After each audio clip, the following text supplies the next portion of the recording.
We told you we'd be back. We told you we would find out who you are.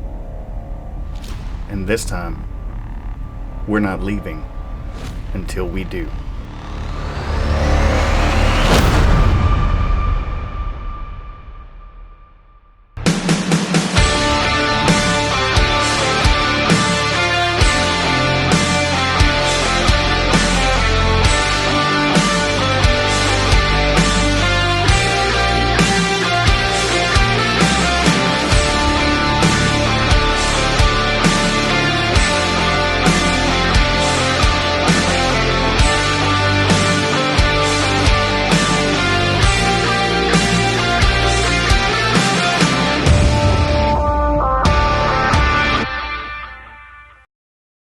Hubert H Humphrey once said, "There are not enough jails, not enough police, not enough courts to enforce a law not supported by the people." The once Wilson County Deputy Sheriff, Captain Will Wright, was a founding officer of the Texas Rangers and raised his family in the Wilson County Jailhouse, Floresville, Texas. The town that seems haunted has called us back to complete our quest. Our journey into the paranormal was sparked by a curiosity to know what lies beyond this mortal existence. While filming the intro for this episode, we were approached by a gentleman who wanted to share some history of his own on multiple locations in the town of Floresville. Meet Mr. Joe Trevino. I can't even remember his freaking name. Haven't seen him in such a long time. But Southside Paranormal Group is his deal. And then he got in with Russell Russ before he passed. Okay. And they would go, so the group kind of disbanded. Okay. And he went with them, Very going cool. all over Texas. That's awesome. And having a blast and seeing a bunch of things. But yeah, we did this one. We also did the Cat White. We're doing that one tonight. We're doing that tonight. Yeah. Okay. Yep. Freaky as shit. Upstairs. Yeah. Bad. If you get a chance, the ones you guys want to come back for is the Trail Ride restaurant. Okay. Yeah, that one. I mean, even. We hadn't heard about that place. That's the Trail Ride. They said the restaurant closed. Yeah. Did it close? That's what they said. Wow, They said, I would find out who the owner is now of the building. Yeah, because they said the old man passed away and the kids didn't want to run the restaurant, so it shut down. Holy cow. Yeah. That one, almost every single one of our mics, because she didn't want us to do it, but a friend of mine grew up with her, the lady who ran the place, and he talked to her and said, look, they'll go, they'll film, they'll do whatever, and then they'll let you listen to it. If you don't like it, fine. She was afraid because their business was hopping. Yeah. So she was afraid that if all this comes out, nobody wants to go there. Right. But everybody in Floresville knew. That. Is it possible that an entire town is haunted and everyone knows, but no one talks about it? But everybody in Floresville knew because they would have parties in the upstairs part, and there were issues where the pictures would fall off the table and stuff like, and nobody's around it, or people getting pushed or noise, voices and stuff. Right. And so they would totally freak out on that, but everybody came back. I mean, that place stayed full for I don't remember how long. And so we went in there, and every single one of our recorders dead. Within 5 minutes of going in, put brand new batteries, but she didn't let us stay. We had to leave, and so we ended up setting up cameras and recorders, and a few of the cameras stayed with power. My recorder stayed with power, and I had it up on the upstairs bar, and it looked like the place. It sounded like the place was open. There was sound of music in the distance, and boots walking across the wooden floor and everything like that. Very cool. Yeah. So if you get a chance, that's the one you want to try to get into, because that one is active not only during the day, but also at night. And I mean, it was hopping. Yeah. And it was they closed. I think it was 12. a little after midnight. Okay. And we went in there and dropped everything off. Very and cool. Set it all up. Very cool. And so it ran, and then I came back because it was over the weekend. And I came back in the morning to pick all our equipment up. And so, yeah, when she listened to all the stuff we gave her, she was like, no. Yeah. No, That's cool. don't tell anybody. Don't put it out Yeah. there. Nothing. And it's like, okay. Standing next to the courthouse, Wilson County Jailhouse, designed in 1887 by architect James Riley Gordon. The jailhouse served as the sheriff's residence and jail until 1974. Its original building cost $14,000. And having visited before on an incomplete investigation, we're back to finish what we started. We took a much smaller history of the building and brought along a different set of guestigators. Katie Viatric, April Price, Becca Obiella, Jordan North. This is the core group of Paranormal Freaks Anonymous and a great group of guestigators for our night at Wilson County Jailhouse, Part 2.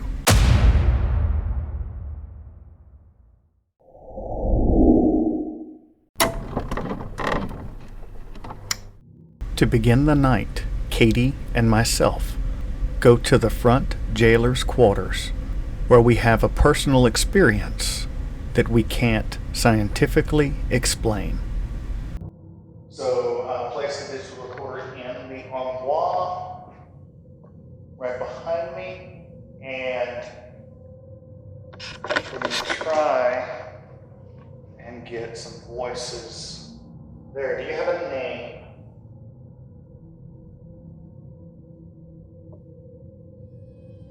What is your name? Betsy. What is your name? Betsy. What is your name? Betsy. Almost immediately when I ask, what is your name, the Ovilus says the word Betsy. Could this be the entity living in the front jailer's quarters? You decide. What is your name? Betsy. Betsy. I love whenever I ask for a name and I get a name. That's so awesome. Say that again. What did it say? Betsy, and then the mel just went up to 1.4. The mel meter is a device that measures electromagnetic fields and temperature, and getting a spike in EMF energy while getting a name on the Ovilus is a clear indicator that we are speaking with an entity from the other side. Wanting to try a different approach to see if we continue gathering evidence, Katie opens up the Spirit Talker app on her phone, and the evidence continues.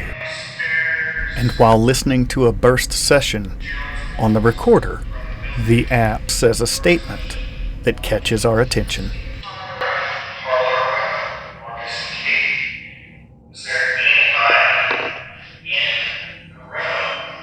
We hear you. We hear you. We hear you. Oh my God, it just said we hear you. And then, Agitated. who's agitated?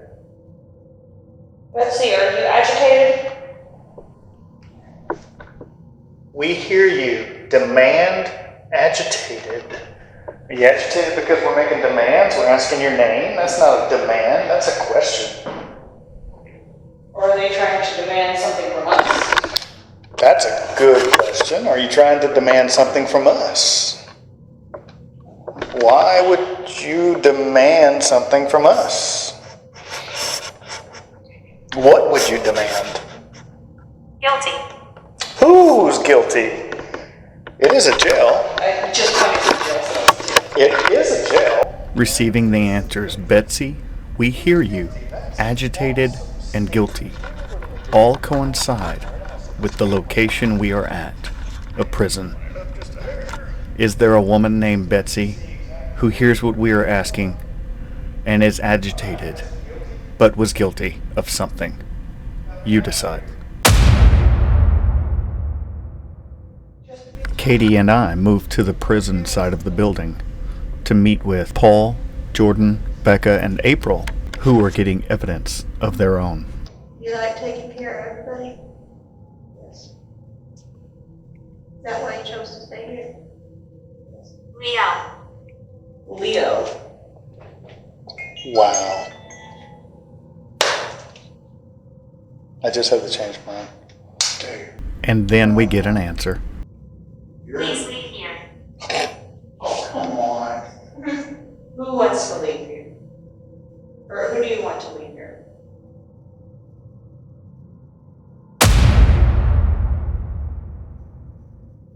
Who is praying to? Are you talking to another spirit? That's you that just tickled my fingertip. Yes. Mine just, I had to pull it away a second. Falling asleep, waiting on you to put something in my hand. That's why my fingers were tingling. Did you try to put some food in his hand? Yes. Paul's hand tingles and turns cold for no obvious reason. Is this the spirit from the other side trying to give him something? You decide. Like a big bowl of chili. I don't know why, but that's exactly what I thought. Yeah, put me a bowl of chili. You got crackers? Heart attack. Heart attack. Bread? Cornbread? Yeah. Corn. No, you help me. I'm hungry. I didn't get this fat. What can we do to help you? My fingertip there. Isn't that awesome? Right there. All right, my hand's down now. Sorry. What can we do to help? And then Paul gets another interaction that catches him extremely off guard. Oh, base camp with me. Hello. She's not. Hello. Is this somebody new? Yes. What's your name? Paul. Oh, no way. My name is Paul. I think it said hello, Paul. Was someone from the other side trying to string words together to say hello, Paul? You decide. Hello. Paul. Hello. Paul. Hello. Paul. Putting myself in the position of a prisoner and trying an experiment, we have a question and answer scenario. And some of the results we get are disturbing and make me feel uncomfortable in the room. Shut up. Am I a good guy? Yes. Am I a good guy? No. He's dangerous. I told you, said you was bad chicken girl. This makes me extremely uneasy that I am considered dangerous by criminals from the past. Dangerous to people in this room? Yes. Is it somebody that's with him? Yes. And then it says a phrase that makes me even more uncomfortable. Elijah, is your name on the wall? He scares people. He scares people. Who scares people? It is an extremely uneasy feeling, knowing that someone who is with me is dangerous and scares people, and I want to get out of the room. But I don't like bullies, and I push my boundaries further and take up residence in a bed. Push him out of bed.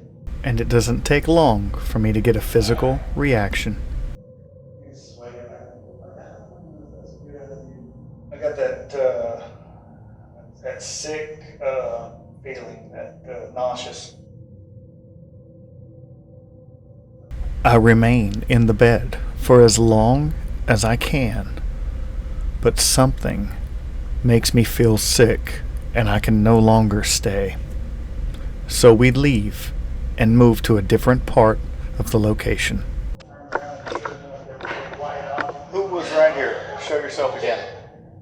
As I was leaving the cell, there was an SLS camera stationed at the top of the stairs that caught a figure, which I unfortunately did not catch on my camera. However, Jordan and myself found a hot spot in the cell adjacent to our previous location.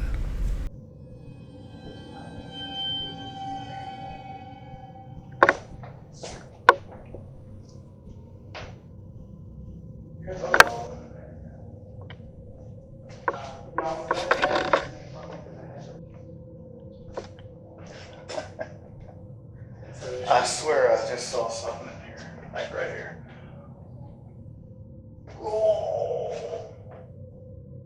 Feel how hot it is in here. Oh yeah, wow. Okay. Compared to this side of the room where the heat would come from, the window, it's like straight up. That's 3 to 4 degrees at least. Not more. Oh yeah. Like 70 and 75. That's crazy. That's crazy. That's hot. So we grabbed the mail meter and we prove a difference in temperature across the room of 75 to 77 degrees. Because it's 75 over there, but it's 77 right here. Still 2 degrees difference, but it doesn't feel near as hot as it did. That was weird. Trying to recreate the experiment from last time, I stay on the second floor with Jordan and April while Paul and Becca go upstairs to the third floor. And while they ask questions, we wait for answers.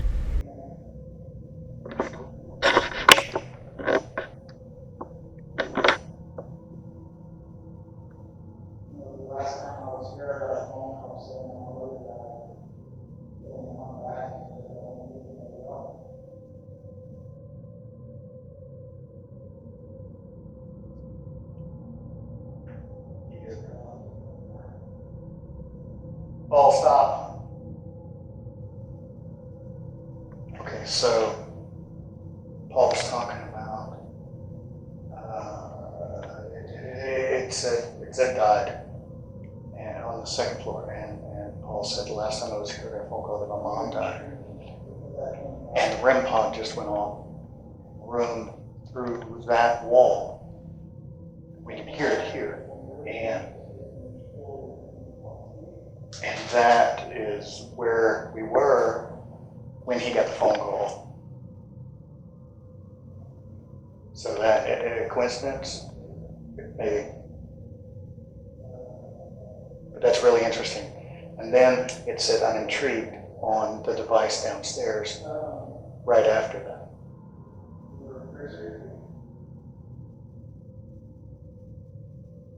One extremely interesting thing we found while reviewing the footage is this audio that was only captured on my camera while we were going over the digital recording. Watch again and notice how none of us react, as we did not hear it in person.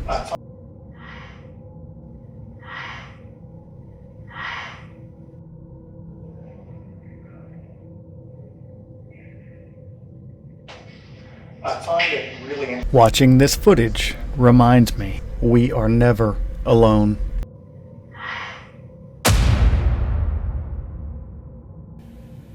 At this time, Paul, Becca, and April have a session in the jail cells, and Becca tells the story of the famous prisoner named Maximo. I'm going to pull up the story that Katie sent me of Maximo. Of Maximo? Correct. I've heard the name. Let's hear the story. One of the most notorious criminals of Wilson County was held and executed here. Maximo Martinez, a married man who was unhappy with his job and marriage, fell in love with Juanita Acosta, who was 18 years old, living with her grandparents, Pluto and Dolores Carrillo. He asked her to elope with him, but she refused. Then one night, In June 1897, she failed to meet him as promised, so he went to her home and brutally killed her grandparents, and then outraged, basically raped her and killed her. He then took off towards Mexico.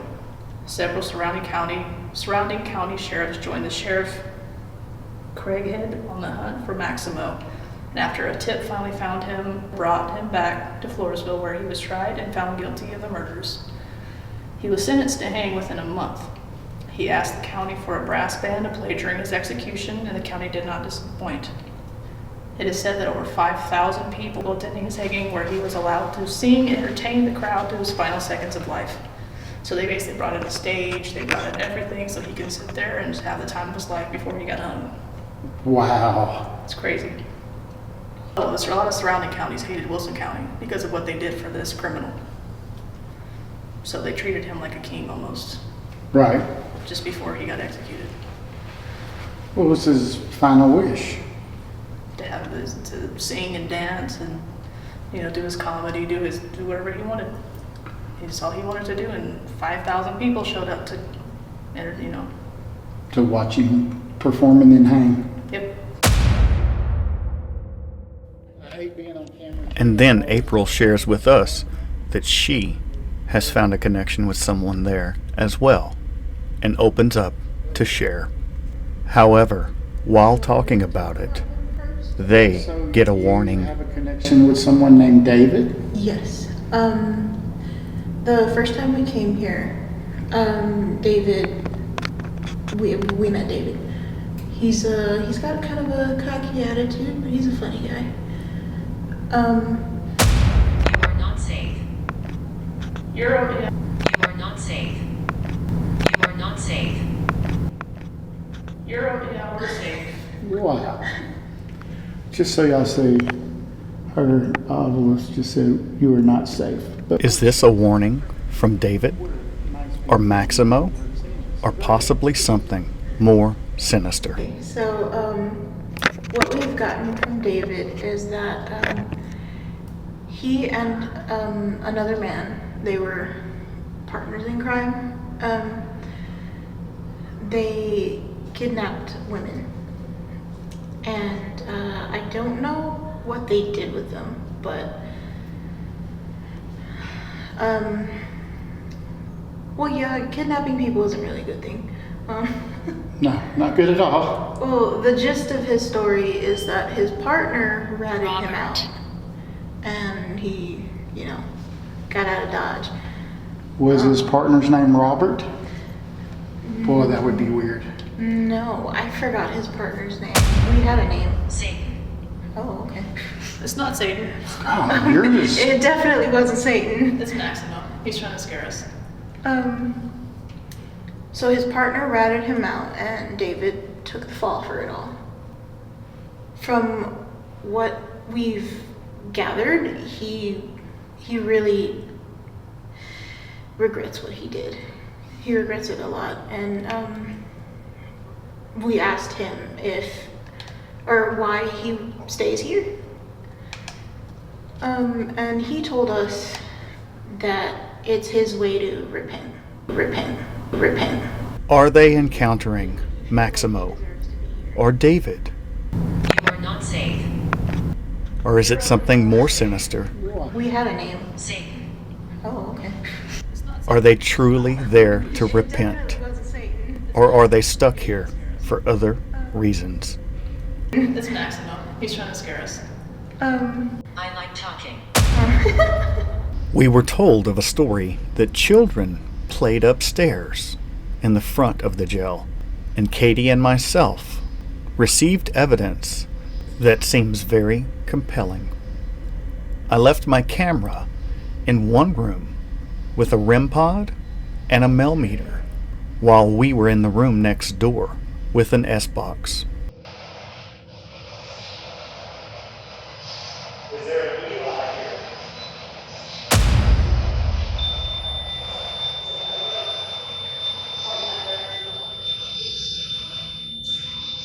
That's very cool, Eli.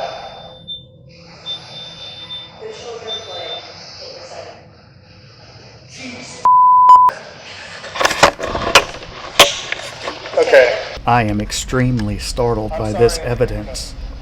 I rush to grab my camera to show all of you what we captured just then. So I'm upstairs in front of the jail with Katie. Look at my batteries. They like to drain batteries. Around. But so we asked if Eli was here. He's supposed to be one of the children up here. And Katie's phone has an app that she uses called Spirit Talker. And I'm going to show you. And I'll probably have to take a picture of it because it doesn't pick it up very well here. But it says, "The children play." When I asked if Eli was here, it said, "The children play." Yeah. Oh, you did? And instantly when I asked if Eli was here, it said, "The children play." The REM pod in the other room went off, and her dowsing rods pointed to that room like they are right now. You can see that. So they're pointing to the room across the hall where the REM pod is.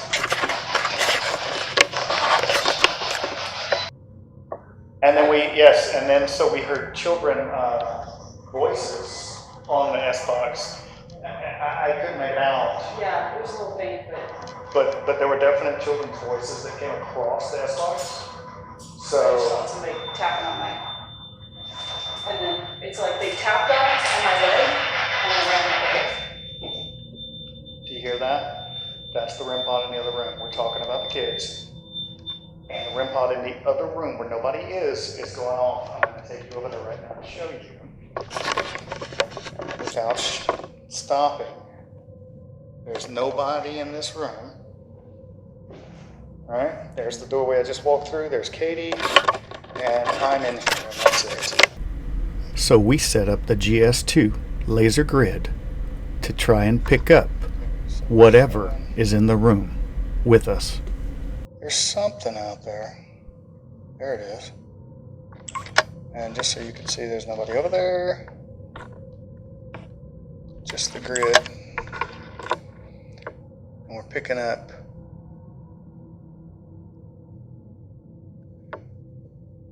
a few things. And that turns into what appears to be a humanoid figure in the grid. So I grab the S-Box to try and make contact. Okay, there's nobody in the room. Nobody in the room. And what looks like the outline of a person. And it's very close.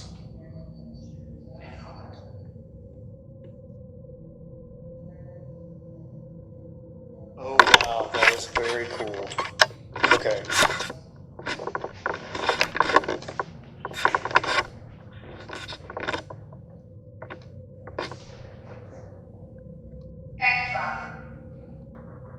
Is there anybody in this room right now?